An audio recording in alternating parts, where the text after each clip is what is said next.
Hey guys, this is going to be the start of hobby shifted content for wargaming and tabletop RPG gaming. I feel like it might be just a little bit better for me to do something else while Doge posting is kind of in the toilet right now.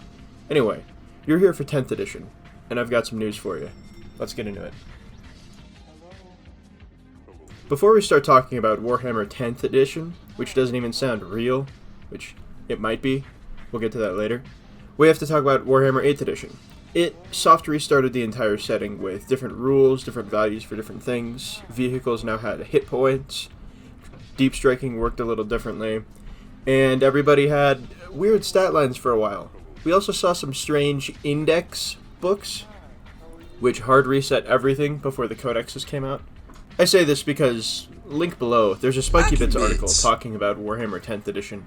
And from what I've read and gathered about it, it does seem like it's going to be a soft reset similar to 8th edition, where everything's going to have brand new stat lines again, and we're going to start with index books, which, to the dismay of many people, might kind of sour their opinion on Warhammer. I mean, I personally don't agree with the 3-year release cycle, and for those of you that don't know what that is, you start year 1 with the release of the game, 3 books, year 2, a bunch of books, year 3, a bunch of books, and you're wrapping up the setting. And then boom, the next edition. Doesn't seem like there's a lot of time. It feels very ham-fisted together. There's not a lot of time to really enjoy the editions. I haven't met anybody that has said that 9th edition has been the most phenomenal edition so far, and it reminded them of something else. Or there's no nostalgia factor or instant love factor that you've seen with editions like 5th or 7th edition. Yeah, even 7th edition. You're probably wondering, what's going to happen with codexes? Are my 9th edition codexes still useful? Well, no, not even remotely close. All of the expansions, Warzone Nachmund, Warzone Nephilim, Octarius, all of that stupid shit that they printed is going to be completely defunct. There's no way for you to really transfer it. At this time, we don't know, but if it's going to be a hard reset similar to 8th edition, I'm going to assume that the supplements for 9th won't be used in 10th.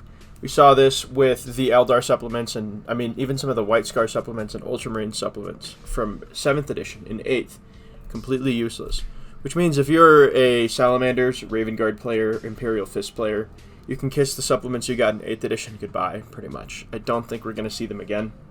Which begs the question, hypothetically speaking, if we are going to be getting a 10th edition within the next year, we should be seeing a new Space Marine Codex, in theory, rumored, this year, probably at the end of the year.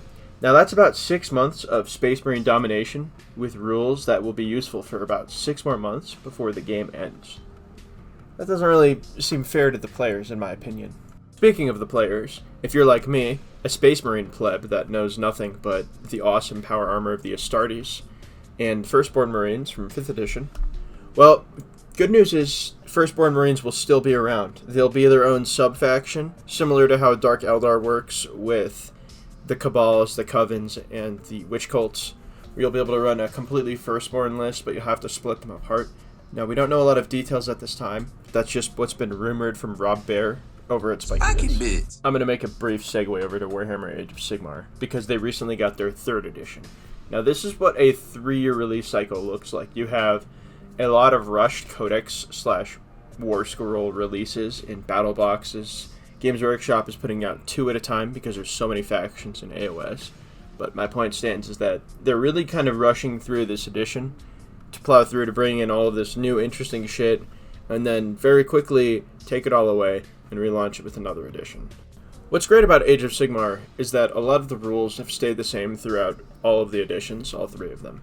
And you can still use some of your 1st edition codexes much later. Shoot, man. I did that with my Ideneth Deepkin book all through 2nd edition until they finally got their 3rd. Second book! Which just happened at the beginning of 3rd. But they went about 4.5 years without a new book, and I was still able to use it. Which is great about Age of Sigmar. This won't be the same with 40k. Since everything shakes up all the time, expect to pay a lot of money. You're playing 40k anyway, so you're used to spending that kind of money. But I'm going to circle back real quick and talk about how I feel the fans might react to this. I don't think it really seems fair to us, the customers, to be treated like a weird milking cow. A lot of us that play Warhammer aren't really willing to shill out $60 for 5 Eldar snipers. That just doesn't seem fair. I'm not even going to bring up the Eldritch Omens box because that just makes me angry. But I've seen a steep decline as to how Games Workshop handles Warhammer 40k. It's much more quantity over quality, monetary over mind.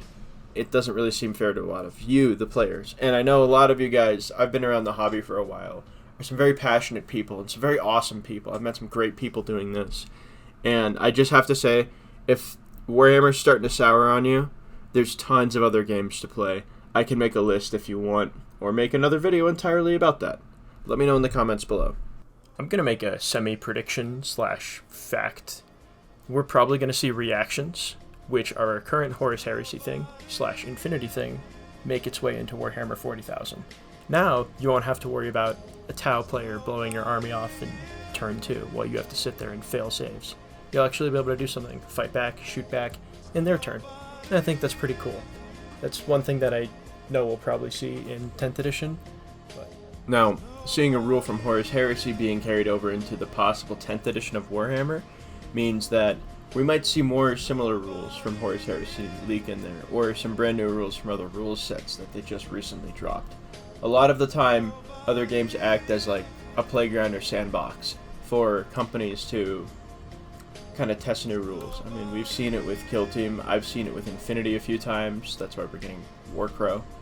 And we've seen it with Age of Sigmar into 40k, with how a lot of armies play very specifically with their own strengths.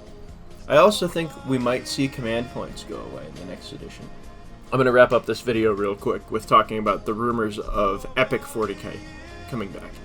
This is completely theoretical, and we have almost nothing to base it off of, but we do know that Aeronautica Imperialis is really slowed down in terms of releases, along with Titanicus, which both are pseudo-epic style 40k games. And I've also seen people run a epic style campaign with Titanicus rules and infantry units and tanks, sort of like Battletech. So those are all the theories that I have / things that Spiky Bits revealed on their website. Let me know what you guys thought of some more long form content like this. I've had a few people personally tell me they really enjoy it. They also really enjoy hearing me talk about something I like. So thanks for watching, and stay subscribed. I made a new Discord specifically for wargaming. Link will be down below. It's still under construction, but feedback's always appreciated. Have a good one, guys.